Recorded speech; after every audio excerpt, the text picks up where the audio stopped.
नमस्कार दोस्तों, आज मैं आपको एक बहुत ही सुंदर कथा सुनाने जा रही हूँ। एक ब्राह्मण यात्रा करते करते किसी नगर से गुजरा। बड़े बड़े महल एवं हवेलियों को देखकर ब्राह्मण भिक्षा मांगने गया, किंतु किसी ने भी उसे 2 मुट्ठी अन्न नहीं दिया। आखिर दोपहर हो गई। ब्राह्मण दुखी होकर अपने भाग्य को कोसता हुआ जा रहा था। कैसा मेरा दुर्भाग्य है, इतने बड़े नगर में रोटी बनाकर खाने के लिए 2 मुट्ठी आटा तक नहीं मिला। इतने में एक सिद्ध संत की निगाह उस पर पड़ी। उन्होंने ब्राह्मण की बड़बड़ाहट सुन ली। वे बड़े पहुंचे हुए संत थे। उन्होंने कहा, ब्राह्मण, तुम मनुष्य से भिक्षा मांगो, पशु क्या जाने भिक्षा देना। ब्राह्मण दंग रह गया और कहने लगा, हे महात्मन, आप क्या कह रहे हैं? बड़ी बड़ी हवेलियों में रहने वाले मनुष्यों से ही मैंने भिक्षा मांगी है।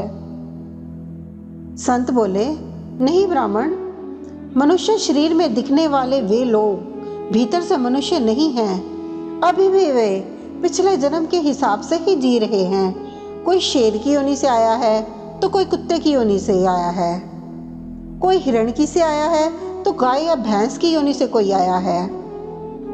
उनकी आकृति मानव शरीर की जरूर है, किंतु अभी तक उनमें मनुष्यत्व निखरा नहीं है, और जब तक मनुष्यत्व नहीं निखरता तब तक दूसरे मनुष्य की पीड़ा का पता नहीं चलता। दूसरे में भी मेरा ही दिलबर है, यह ज्ञान नहीं होता। तुमने मनुष्यों से नहीं, पशुओं से भिक्षा मांगी है। ब्राह्मण का चेहरा बहुत दुखी हो गया, और ब्राह्मण का चेहरा इनकार की खबरें दे रहा था। सिद्ध पुरुष तो दूरदृष्टि के धनी होते हैं। उन्होंने कहा, देख ब्राह्मण, मैं तुझे ये चश्मा देता हूँ, इस चश्मे को पहनकर जा और कोई भी मनुष्य दिखे उससे भिक्षा मांग, फिर देख क्या होता है। ब्राह्मण जहाँ पहले गया था वहीं पुनः गया। योग सिद्ध कला वाला चश्मा पहनकर गौर से देखा। ओहो, वाकई कोई कुत्ता है, कोई बिल्ली है, कोई बाघ है। आकृति तो मनुष्य की ही है, लेकिन संस्कार पशुओं के हैं। मनुष्य होने पर भी मनुष्यत्व के संस्कार नहीं हैं। घूमते घूमते वह ब्राह्मण थोड़ा सा आगे गया तो देखा कि एक मोची जूते सिल रहा है। ब्राह्मण ने उसे गौर से देखा तो उसमें मनुष्यत्व का निखार पाया। ब्राह्मण ने उसके पास जाकर कहा, भाई, तेरा धंधा तो बहुत हल्का है, और मैं हूँ ब्राह्मण। रीति रिवाज एवं कर्म कांड को बड़ी चुस्ती से पालता हूँ। मुझे बड़ी भूख लगी है, लेकिन तेरे हाथ का नहीं खाऊंगा। फिर भी मैं तुझसे मांगता हूँ, क्योंकि मुझे तुझ में मनुष्यत्व दिखता है। उस मोची की आंखों से टप टप आंसू टपकने लगे। वह बोला, हे प्रभु, आप भूखे हैं? इतनी देर आप कहाँ थे?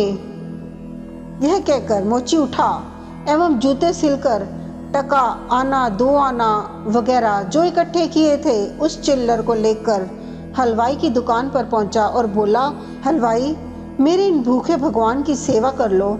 ये चिल्लर यहाँ रखता हूँ, जो कुछ भी सब्जी, पराठे, पूरी आदि दे सकते हो वह इन्हें दे दो, मैं अभी आता हूँ। यह कहकर मोची भागा। घर जाकर अपने हाथ से बनाई हुई एक जोड़ी जूती ले आया एवं चौराहे पर उसे बेचने के लिए खड़ा हो गया। उस राज्य का राजा जूतियों का बड़ा शौकीन था। उस दिन भी उसने कई तरह की जूतियां पहनी, किंतु किसी की बनावट उसे पसंद नहीं आई तो किसी का नाप नहीं आया। 2-5 बार प्रयत्न करने पर भी राजा को जब कोई जूती पसंद नहीं आई तो मंत्री से क्रुद्ध होकर बोला, अगर इस बार ढंग की जूती लाया तो जूती वाले को इनाम दूंगा, और ठीक नहीं लाया तो मंत्री के बच्चे तेरी खबर ले लूंगा। भगवान की कृपा से मंत्री की नजर इस मोची के रूप में खड़े असली मानव पर पड़ गई, जिसमें मानवता खिली थी, जिसकी आंखों में कुछ प्रेम के भाव थे, चित्त में दया, करुणा थी। ब्राह्मण के संग का थोड़ा सा रंग था, मंत्री ने मोची से जूती ली एवं राजा के पास ले गया। राजा को वह जूती एकदम फिट आ गई, मानो वह जूती राजा के नाप की ही बनी थी। राजा ने कहा, ऐसी जूती तो मैंने पहली बार ही पहन रहा हूँ। किस मोची ने बनाई है यह जूती? मंत्री बोला, हुजूर, यह मोची बाहर ही खड़ा है। मोची को बुलाया गया। उसको देखकर राजा की भी मानवता थोड़ी खिली। राजा ने कहा, जूती के तो 5 रुपए होते हैं, किंतु यह 5 रुपयों वाली नहीं है, 500 रुपयों वाली जूती है। जूती बनाने वाले को 500 और जूती के 500, कुल 1000 रुपए इसको दे दो। मोची बोला, राजा साहिब तनिक ठहरिए, यह जूती मेरी नहीं है, जिसकी है उसे मैं अभी लेकर आता हूँ।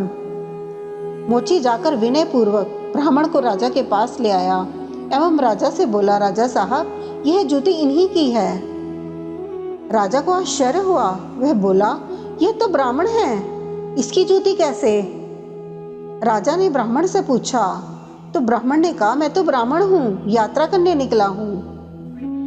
राजा बोला, मोची, जूती तो तुम बेच रहे थे, इस ब्राह्मण ने जूती कब खरीदी और कब बेची? मोची ने कहा, राजन, मैंने मन में ही संकल्प कर लिया था कि जूती की जो रकम आएगी वह इन ब्राह्मण देव की ही होगी। जब रकम इनकी है तो मैं इन रुपयों को कैसे ले सकता हूँ? इसीलिए मैं इन्हें लेकर आया हूँ। ना जाने किसी जन्म में मैंने दान करने का संकल्प किया होगा और मुकर गया होऊंगा, तभी तो यह मोची का चोला मिला है। अब भी यदि मुकर जाऊं तो ना जाने मेरी कैसी दुर्गति हो। इसीलिए राजन, ये रुपए मेरे नहीं हुए। मेरे मन में आ गया था कि इस जूते की रकम इनके लिए होगी, फिर 5 रुपए मिलते तो भी इनके होते और 1000 मिल रहे हैं तो भी इनके ही हैं। हो सकता है मेरा मन बेईमान हो जाता, इसीलिए मैंने रुपयों को नहीं छुआ और असली अधिकारी को ले आया। राजा ने आश्चर्यचकित होकर ब्राह्मण से पूछा, ब्राह्मण, मोची से तुम्हारा परिचय कैसे हुआ?